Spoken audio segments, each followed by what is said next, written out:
Hello everybody, welcome back to another Expeditions Guide. Today we're taking a look at delivery service. This is a task in the Dormant Volcano. For this task we're going to be using the Yar 87, and I have a set of anchors with me for emergency purposes. So here's what we're going to be doing. You can see there's a pickup location right ahead of us where we're going to grab a rangefinder. We're going to grab that rangefinder and we're going to follow this path basically directly west over to the other outpost where we are going to deliver it and then pick up an additional piece of cargo that we have to bring back to this outpost. Now, for the return trip, we're just going to use our free truck recovery to save some time. But yeah, this route, you can use it both ways if you want to. But we're just going to go one way, show you how it is. And let's begin. So like I mentioned, the first thing we're going to do is go over here and grab the rangefinder.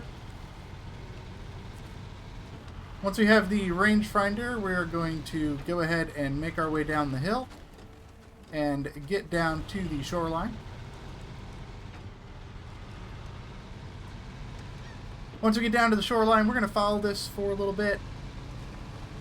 You know, the shoreline, it's a great tool to get across the map here. It is not super muddy. There are some bumps and hills, especially as we get closer to the river ford that I'm going to point out that we're going to need to just kind of gently climb over. But other than that, most of this is pretty easy going here. Right here is the first bump, so we're going to climb right over by the grass. And then we're going to climb over this one. And then this one we're just going to go around.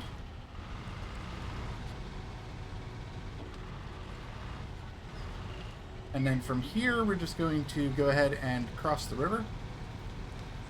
Now to do this I'm going to be using low gear. That is going to give us some extra traction as we fight against the current. And I'm kind of just, when I cross this, I kind of drive kind of crab walks. So I'm like kind of going forward, but then across, but then like upstream at the same time. That way we're kind of driving into the current. Kind of helps a little bit. So once we get over here, we're going to go through this gap right between the bump and the rocks right here.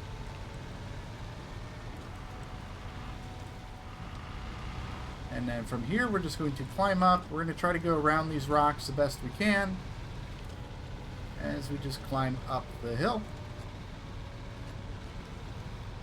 Once we make it up the hill, we're going to go around this big rock here.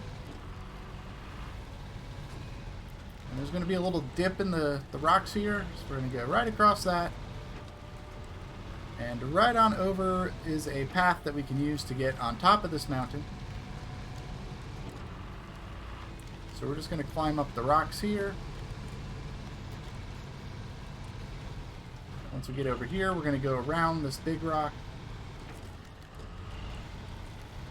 And then right over here, we're going to head down by this tree.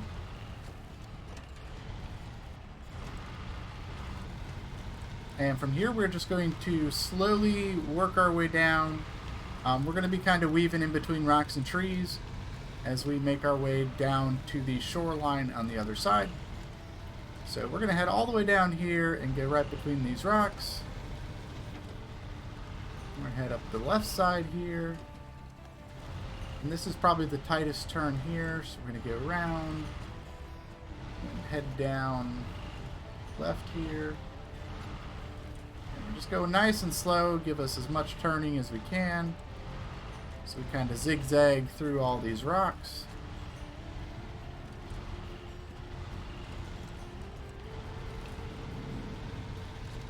Alright, once we made it down, we're going to go ahead and cross this little boggy area.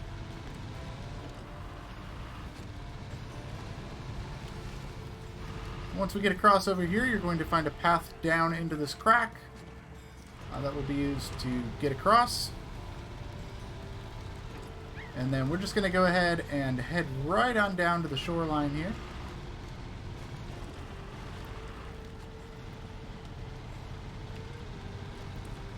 And from here, we're going to follow the shore just a little bit until we make our way up into the forest. And that is going to be right here. So we're going to go ahead and climb up into the forest. Avoid this little mud pit.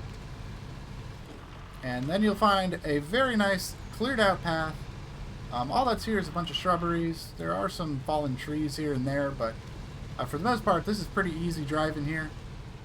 You got this little spot right here to watch out for with the rocks. And then we'll just go around that fallen tree.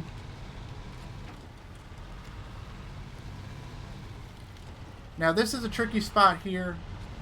This one you want to get kind of lined up so you can go like straight up it here. Just kind of watch your speed, climb right on up.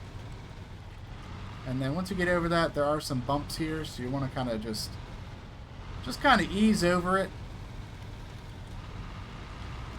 If you go too fast there, you can start bouncing, and then you're probably just going to tumble off the cliff. So just kind of watch your speed going through there. It is passable. Doesn't look like it, but it is. And we're just going to climb over these rocks here. And that is the worst of it. So we got one little bog here to go through still.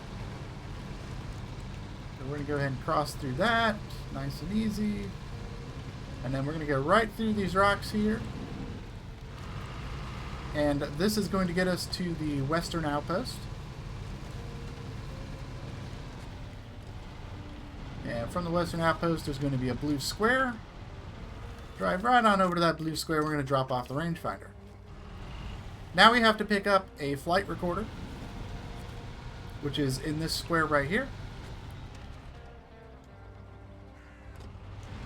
It's in this square right here. There we go. Alright, so we're going to grab that, throw that in our inventory, and you have to take this back to the eastern outpost here. So we're going to go ahead and go to our outposts and eastern outpost right here. We're just going to do our free truck recovery. And then all we have to do now is pull up to this blue square, drop off the flight recorder, and that is delivery service completed. Now, this task rewards an autonomous winch. And let me talk about this autonomous winch for a little bit. This winch is for the AFIM S1960, the Tuz Action, and the Tuz Warthog. And what this winch allows you to do is, on those smaller off-road trucks, it allows you to use your winch when you're tipped over on your side. Very similar to the Scouts. The Scouts have default autonomous winches, but this does allow you to add an autonomous winch to some of your larger off-road trucks. So definitely a good item to have for mission recovery. That it does allow you to use anchors instead of having to use jack screws with those vehicles. However, do keep in mind the downside of having the autonomous winch is it is a less powerful winch and it doesn't have the range as some of the heavier advanced winches. So that's kind of a toss-up whether you want the autonomous recovery in case you tip over, or if you want the extra strength in case you get stuck somewhere. So that's entirely up to you, but I figured I'd talk about that autonomous winch for just a moment here. So on that note, thank you guys for watching. Hope you guys enjoyed this guide, and I will see you in the next one. Bye-bye.